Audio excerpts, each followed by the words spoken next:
جب حضرت ابراہیم علیہ السلام نمرود کے بنوائے ہوئے 100 گز گہرے آتش کدے سے بحریت اللہ کے حکم سے باہر نکلے تو ملک شام کی طرف ہجرت کی۔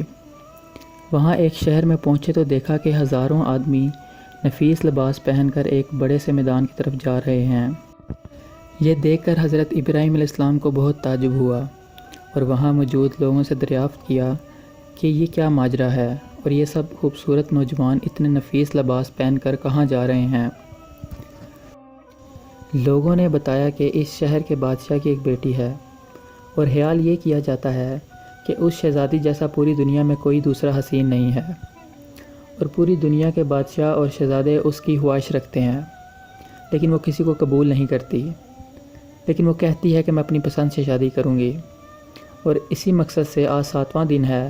تمام خواہش مند بادشاہ اور شہزادے اپنے اپنے علاقوں سے آتے ہیں اور محل کے میدان میں جمع ہوتے ہیں، اور شہزادی محل سے نکل کر خود ان سب کو دیکھتی ہے، لیکن ابھی تک کسی کو پسند نہیں کر سکی۔ حضرت ابراہیم علیہ السلام نے جب یہ سنا تو وہ بھی ان نوجوانوں میں شامل ہو کر اس میدان میں جا بیٹھے۔ کچھ دیر بعد شہزادی اپنا چہرہ نقاب میں چھپائے وزراء اور خادموں کے ساتھ محل سے نکلیں اور سب کو باری باری دیکھنے لگیں۔ جب شہزادی حضرت ابراہیم علیہ السلام کے پاس پہنچی تو آپ کے حسن و جمال اور نورانی چہرے کو دیکھتے ہی آپ پر عاشق ہو گئیں۔ شہزادی نے حضرت ابراہیم علیہ السلام کو پہلی نظر میں ہی پسند کر لیا۔ شہزادی کے وزراء حضرت ابراہیم علیہ السلام کو بادشاہ کے پاس لے گئے۔ بادشاہ نے شہزادی سے کہا کہ یہ شخص نیک معلوم ہوتے ہیں پر غریب ہیں، لیکن حکمت خداوندی بھی یہی تھی کہ اپنے محبوب نبی کو خوبصورت اور معزز خاتون نکاح میں دیں۔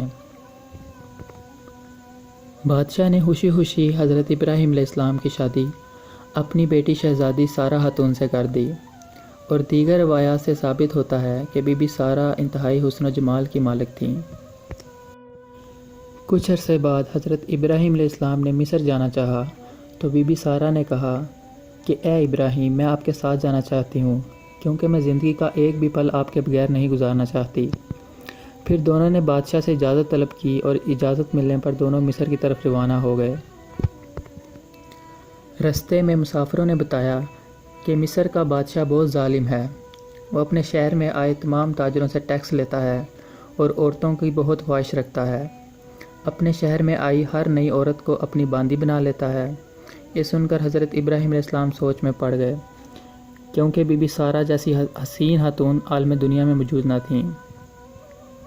تب حضرت ابراہیم علیہ السلام نے ایک صندوق تیار کروایا جس میں بی بی سارہ کو بٹھا کر تالا لگا دیا اور اونٹ پر لاد دیا۔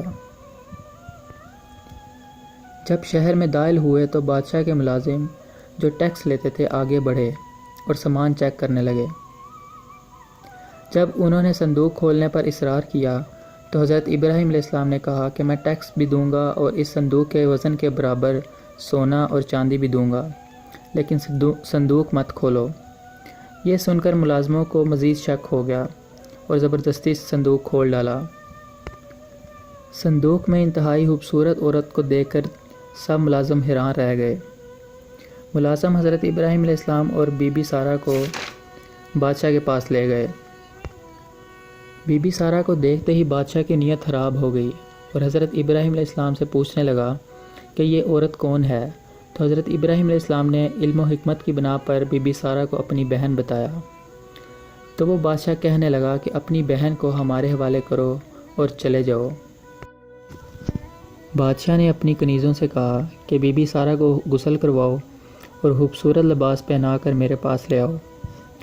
شام کو حضرت جبرائیل علیہ السلام اللہ کے حکم سے حضرت ابراہیم علیہ السلام کے پاس آئے اور آپ کی آنکھوں سے سارے پردے ہٹا دیے اور ایسی طاقت دی کہ حضرت ابراہیم علیہ السلام اپنے کمرے سے محل میں موجود بادشاہ کے کمرے تک دیکھنے اور سننے لگ گئے۔ جب بی بی سارہ کو اس بادشاہ کے پاس لایا گیا تو بادشاہ نے جیسے ہی غلط ارادے سے اپنا ہاتھ آگے بڑھایا تو وہ وہیں سن ہو گیا، لیکن وہ پھر بھی باز نہ آیا اور بی بی سارہ کی طرف قدم بڑھانے لگا، لیکن جیسے ہی بی بی سارہ کے نزدیک پہنچا تو وہ زمین میں گھٹنوں تک دھنس گیا اور شور مچانے لگا کہ یہ عورت تو جادوگر ہے، اور رو رو کر معافی کی طلب کرنے لگا۔ کچھ دیر بعد زمین نے اسے چھوڑ دیا، لیکن بادشاہ نے پھر بے ادبی کرنے کی کوشش کی اور پھر زمین میں دنس گیا اور پھر رو رو کر فریاد کرنے لگا اور معافی طلب کی۔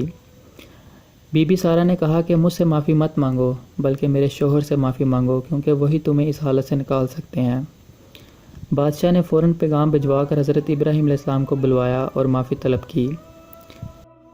اتنے میں حضرت جبرائیل علیہ السلام بھی آ گئے اور کہنے لگے کہ اللہ تعالیٰ نے فرمایا ہے کہ جب تک بادشاہ اپنی ساری دولت آپ کو نہ دے دے آپ اس کو معاف نہ کریں۔ حضرت ابراہیم علیہ السلام نے بادشاہ سے کہا کہ اللہ کے حکم کے مطابق تمہیں معافی اس شرط پر ملے گی اگر تم اپنا سارا خزانہ اور سلطنت میرے حوالے کر دو۔ بادشاہ نے یہ سنتے ہی سب کچھ حضرت ابراہیم علیہ السلام کے حوالے کر دیا اور پھر حضرت ابراہیم علیہ السلام نے بادشاہ کے حق میں دعا فرمائی اور بادشاہ ٹھیک ہو گیا۔ بادشاہ حضرت ابراہیم علیہ السلام اور بی بی سارہ سے بہت متاثر ہوا اور شرمندگی کی وجہ سے اپنی انتہائی نیک اور خوبصورت بیٹی بی بی سارہ کی خدمت میں دے دی تاکہ اس کے گناہوں کا کفارہ ہو سکے، اور یہی بیٹی بی بی ہاجرہ تھیں جو حضرت اسماعیل علیہ السلام کی ماں بنی۔